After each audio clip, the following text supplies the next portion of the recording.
Avant de recevoir cette nouvelle Kingsong S19, de la mettre sous mes pieds pour m'y intéresser, elle présentait comme ça, de loin, pour moi, absolument aucun intérêt. La communication de Kingsong à son sujet tournait beaucoup autour des enceintes ultra puissantes et des LED multicolores. Que des choses qui, pour moi, n'ont absolument vraiment aucun intérêt.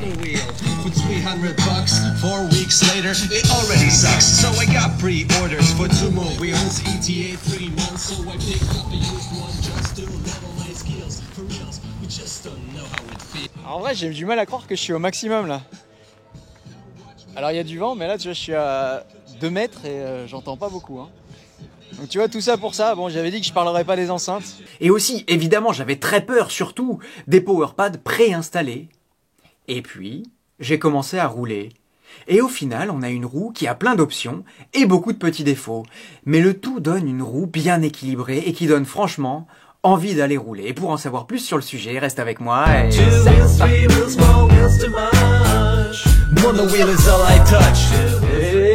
Salut à toi. Oui, alors moi, aujourd'hui, je suis content. Pourquoi ? Parce qu'avec l'essai de cette S19 et toutes les questions que j'ai été amené à me poser pour pouvoir t'en parler, je crois que j'ai enfin compris un truc sur Kingsong. Kingsong, pour les nouveaux, c'est le fabricant de la S19 dont je vais te parler, oui. Et maintenant, ça me paraît une évidence alors que vraiment, c'était pas gagné. Kingsong, il fait des roues grand public. Des roues dont les caractéristiques techniques et le comportement sont pas faits pour la compétition ou les grandes envolées. Alors que pour autant...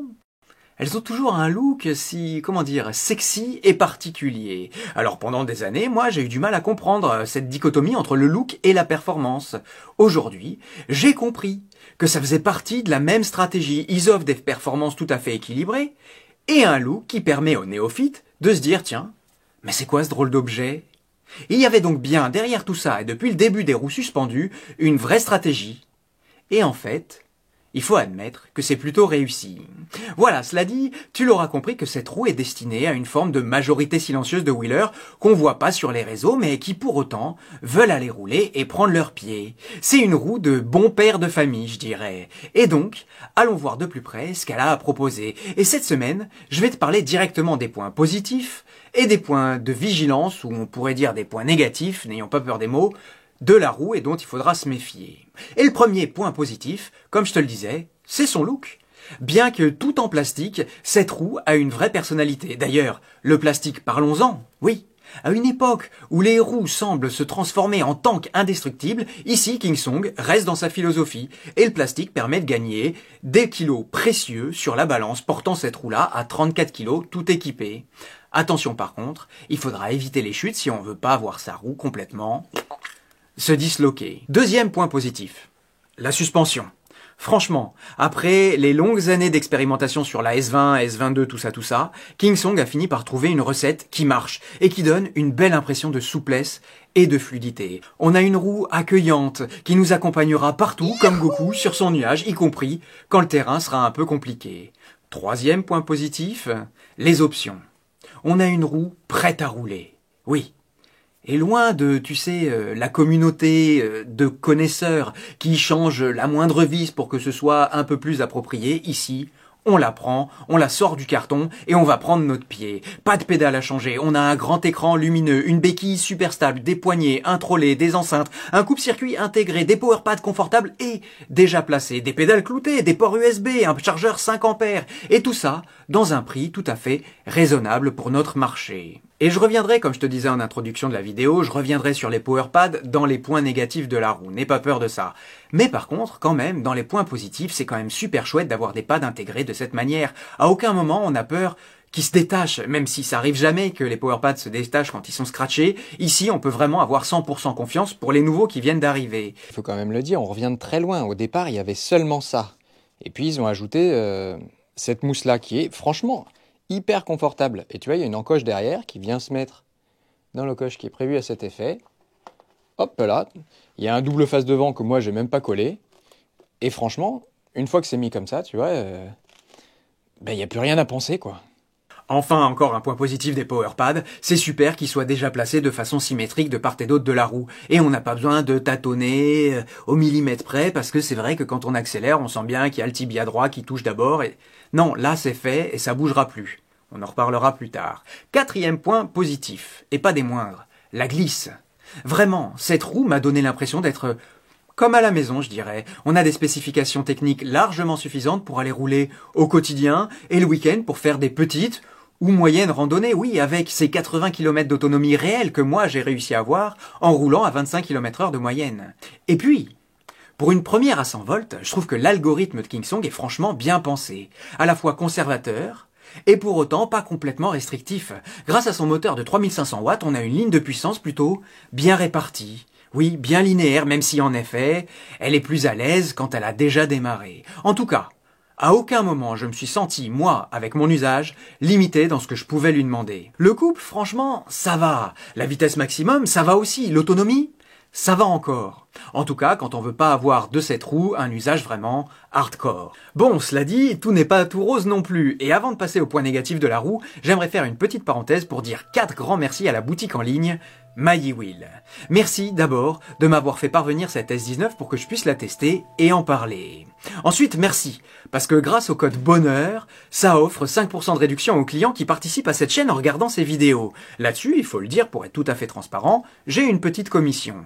Aussi, merci MyEwheel d'avoir accepté que je m'occupe, moi, de la partie française des clients qui ont des questions à poser, offrant un véritable accompagnement personnalisé en France et en français, avec en plus un service d'essai de roue à la clé. Pour ça, par contre, c'est indépendant et je suis complètement payé. J'ai d'ailleurs fait une vidéo là pour te l'expliquer. Enfin, malgré tout ce que je viens de te dire, merci MyEwheel de m'offrir mon indépendance parce que je garde pour mes reviews de roues, pour les vidéos que je fais, mon entière liberté de ton, de contenu et de pensée. Je suis ni payé en argent, en nature, ni même en objet, ni quoi que ce soit d'ailleurs, pour faire ces vidéos, pour faire les vidéos que tu es en train de regarder. Et désolé si c'est très long, mais c'est YouTube maintenant qui nous oblige une parfaite transparence quand on présente des produits comme ça. Cela dit, maintenant, on peut y retourner. Et donc, cette S19, elle a des avantages, on en a déjà parlé, mais elle a des défauts. Et d'ailleurs, on va le voir, elle a pas mal de défauts, des avantages. Je vais t'expliquer. La roue est tout équipée. Je te le disais, c'est super. Mais par exemple, l'écran, il est un peu avare en informations et puis il n'est pas très bien placé. Trop en arrière, alors il sera difficilement visible quand on est en train d'accélérer ou même quand on est en train de rouler. Et puis, en termes d'information, on aura seulement la vitesse quand on roule, le voltage de la batterie quand on allume la roue et puis le pourcentage de la batterie quand la roue est allumée mais qu'on est à l'arrêt. Écran toujours, il est très lumineux. Ce qui est très bien, en plein jour, il n'y a aucun problème de visibilité. Mais quand on arrive dans un environnement plus tamisé, c'est un détail, hein, mais vraiment, c'est trop fort et pas du tout discret. Puisqu'on parle de discrétion d'ailleurs, avec sa couleur orange et son gabarit pas vraiment petit, forcément tu te feras remarquer quand t'arriveras dans un endroit et que les gens pourront pas te louper. Discrétion toujours, mais sonore cette fois, Kingsong a voulu faire un truc un peu original quand on allume et qu'on éteint la roue. Il y a des sons un peu customisables à volonté, et des trucs qui sont d'ailleurs parfois très discrets. Le problème c'est que ils ont pas enlevé le reste avec des énormes bips quand ça se connecte à l'application, quand ceci, cela, ça bip tout le temps. C'est la marque de fabrique de chez Kingsong. Quand j'allume. C'est vachement sympa. Mais voilà, après t'as la deuxième vague. Et là, t'es connecté à l'application. Et puis une autre option super et que moi j'adore, c'est le phare automatique à détecteur de luminosité. Sauf que, avec le capteur qui est placé sur le dessus, en ville, il va prendre toutes les lumières des lampadaires et passer son temps à s'éteindre et s'allumer. Ensuite, il y a le trolley. Il est facile d'accès, il est solide et maniable, mais il est très loin de ce que Kingsong nous faisait avant, tu sais. Et les grands ici trouveront forcément qu'il est trop bas du haut de ses 85 cm, vraiment. C'est pas assez. Pour te donner une idée de la solidité du trolley, j'ai envie de monter les marches là, tu vois. Donc j'attrape la roue par le trolley et après je la pousse. Et ça, un trolley de mauvaise qualité, il supporterait pas, tu vois. Pour ce qui est de porter la roue maintenant, la poignée avant est solide. À l'inverse de celle de la S22, celle-ci nous donne confiance. Mais à l'arrière, c'est une autre affaire. Et on regrettera de pas avoir une meilleure prise en main pour pouvoir facilement monter cette roue-là dans le train. Et puis la poignée avant dont je te parlais, elle a un coupe-circuit intégré. Bon, ça donne en effet beaucoup de fluidité, mais à chaque fois qu'on va attraper la roue, elle va couper. En été. Oui, parce qu'en hiver, avec les gants, le détecteur, il va pas se déclencher. Et c'est comme si le coupe-circuit était désactivé. Et en situation, ça donne ça. Regarde, avec un gant, tu peux rien faire. Si j'enlève le gant immédiatement, hop, tu vois. Le coupe-circuit est enclenché. Maintenant, je peux pas finir cette liste des défauts sur les accessoires, sur l'ergonomie, sans évidemment revenir sur les powerpads. Ils sont confortables, c'est vrai. Et de série, c'est vrai aussi. Pas besoin de tâtonner pour les placer symétriquement au millimètre près parce que c'est déjà fait. Mais, une fois qu'ils sont placés, ils sont fixés. Et ils sont plus réglables du tout. Et on peut pas les retirer pour en changer. Ça, c'est un parti pris vraiment très compliqué à expliquer. Alors moi, il faut bien le dire, j'ai eu de la chance parce que leur placement tel qu'il est me convient presque parfaitement. Mais pour les autres, pour toi qui est en train de regarder, qui est intéressé, qui sait si tu vas te sentir bien dans ce placement-là? Si tu vas pas un peu étouffer? Fait que les grands gabarits, ils ont le mollet complètement coincé entre là et là, tu vois, ça fait vraiment très peu. Et ça donne un sentiment de claustrophobie énorme. Et c'est fou, 4 ans après la S18, ils avaient sûrement le même désir, avoir une roue tout équipée et dont ils maîtrisent 100% l'aspect. Mais du coup, ils ont fait la même erreur, oui. Ils ont pris le risque de faire de ces powerpads une option qui peut s'avérer, il faut bien le dire, rédhibitoire. Soit ça passe, comme pour moi, et ouf, soit c'est même pas la peine de l'envisager. Et moi je te le dis aujourd'hui, n'achète pas cette roue-là sans l'avoir essayé. Et puisque c'est la fête au powerpad, continuons là-dessus. Les powerpads donc, et le pneu CST que Kingston a choisi, et la forme de la roue, la rendent très difficile à tourner serrée. En ville, pour changer de direction et tourner à 45 ou 90 degrés, il faudra vraiment... Ce sera faisable, et puis on finit par s'habituer, mais au début, il faudra un peu la violenter. Mettre les épaules, mettre les hanches, mettre les genoux pour pouvoir vraiment tourner serré. Et voilà, je crois que maintenant j'en ai terminé. Et pour répondre à la question que j'ai soulevée dans le titre de cette vidéo, est-ce que la S19 est une roue ratée? Écoute, sur le papier, je dirais que c'est un peu une roue yin-yang, cette S19.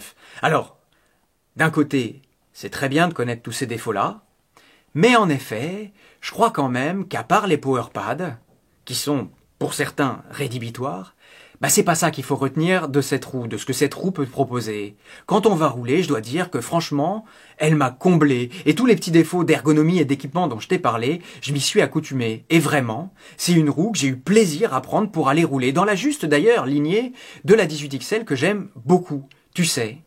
Et alors, la conclusion de cette roue? Je sais pas. Soit dans 2 semaines, ce sera passé et on n'en parlera plus, soit au contraire, elle va venir se placer exactement à l'endroit où une roue était attendue. Et pour ma part, je pense que, toute relativité par rapport au powerpad, on en a assez parlé, je pense que c'est une roue qui peut très bien s'adresser à la majorité silencieuse des wheelers, oui. Ceux qu'on voit pas sur les réseaux sociaux, s'envoyer à 5 mètres de haut, parcourir plus de 100 km dans la journée, ou alors rouler à 88 km/h sur terrain privé. Pour les trajets quotidiens, les randonnées du week-end, cette roue-là, c'est très bien. Et oui, son placement sur le marché, c'est aussi une roue sous les 3 000 € tout emballée, suspendue et avec un poids raisonnable. Cette S19, comme la T4 avant elle, ça pourrait bien être, en quelque sorte, la roue de la maturité. La maturité pour les roues, la maturité pour notre marché, on arrive à un point de bascule où, pour les roues polyvalentes en tout cas, le poids est clairement à la limite. Et pour les roues polyvalentes, je me dis qu'on voudra pas forcément plus que ça. Je sais pas, à toi de t'exprimer en commentaire pour nous aider à avancer. Enfin voilà, maintenant j'en ai terminé. Si cette vidéo t'a plu, n'hésite pas à mettre un pouce bleu, le fameux pouce bleu, aussi à la partager, et puis aussi à t'abonner si ce que je fais te plaît. Allez,